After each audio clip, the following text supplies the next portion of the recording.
ये दिव्य शब्द आप लोग बोलते सभी हैं, लेकिन संभवतः इसका अंतरतम रहस्य बहुत कम लोग जानते हैं। भगवान के स्वांश तो देवत्व को प्राप्त है ही है। ये ब्रह्मा शंकर विष्णु, वेद कहता है तत्सृष्ट्वा तदेवानुप्रविशत्। भगवान ने सृष्टि की, करवाई, तो भगवान जो कुछ भी लीला या अवतार लेते हैं उसमें भगवान का प्रयोजन होता है। देवता शब्द का अर्थ आप लोग समझ गए होंगे।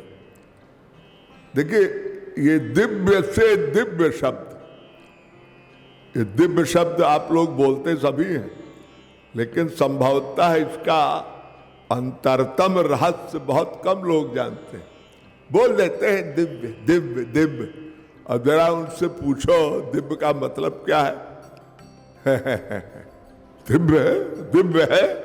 ये दिव्य का वास्तविक अर्थ है देवत्व को प्राप्त हो जाना। कोई जीव, चाहे वो भगवान के विभिन्न अंश हो, और जो स्वांश है वो तो देवता देवाओं में टॉप। भगवान के स्वांश तो देवत्व को प्राप्त है ही है। ये ब्रह्मा शंकर विष्णु, ये नित्य स्वांश, सदा से सुप्रीम पावर है।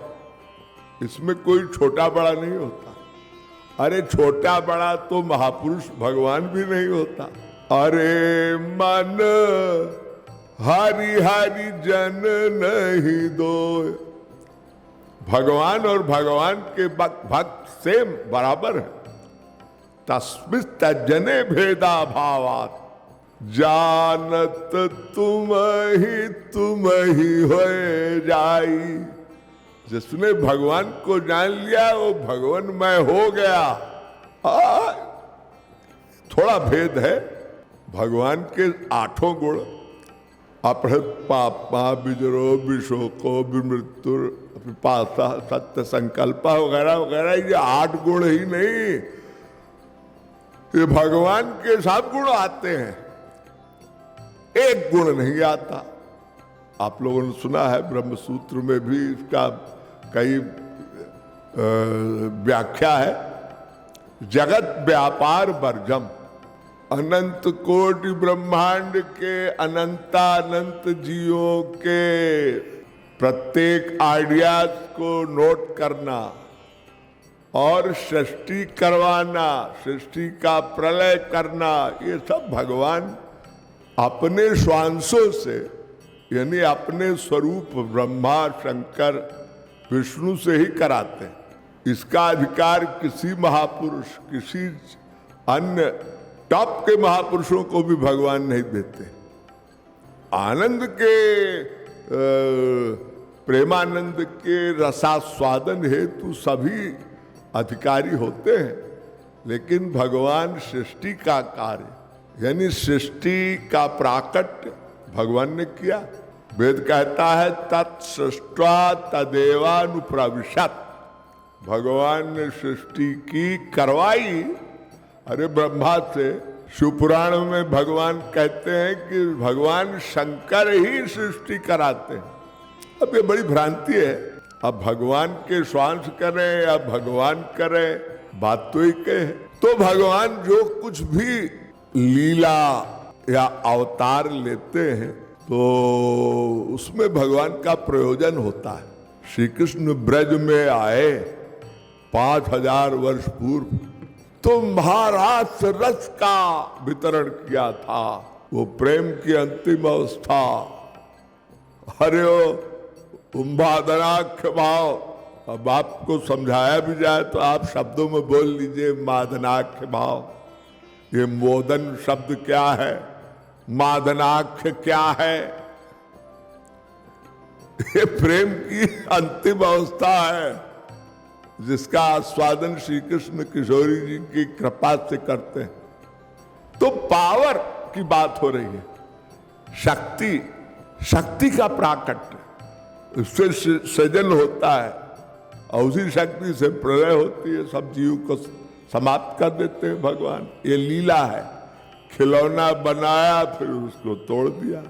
ना सतो विद्यते भाव न भाव विद्यते सतः। भगवान श्री कृष्ण अर्जुन से कह रहे हैं, अर्जुन जो कुछ भी प्रकृति में है इसका समाप्ति नहीं होती, अभाव नहीं होता, सदा रहती।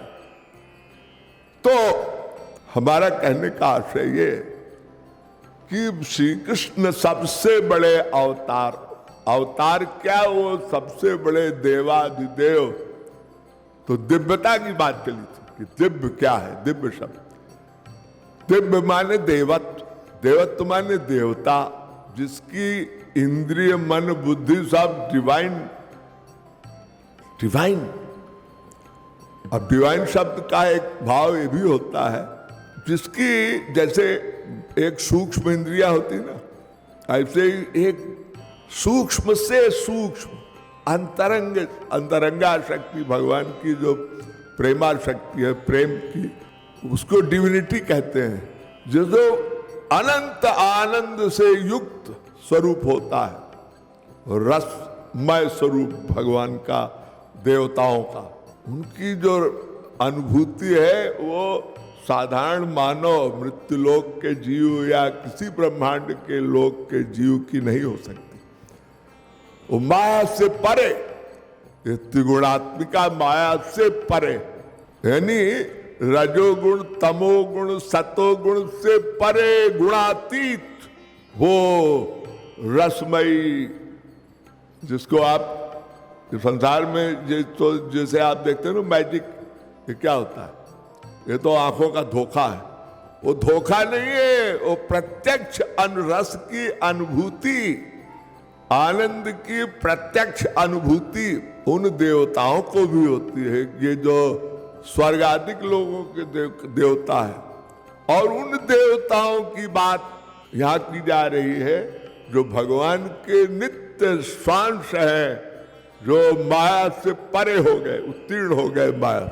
उनके पास जो इंद्रिय मन बुद्धि डिविनिटी होती है, वो भगवान की पावर होती है, भगवान की शक्ति, श्री कृष्ण की शक्ति।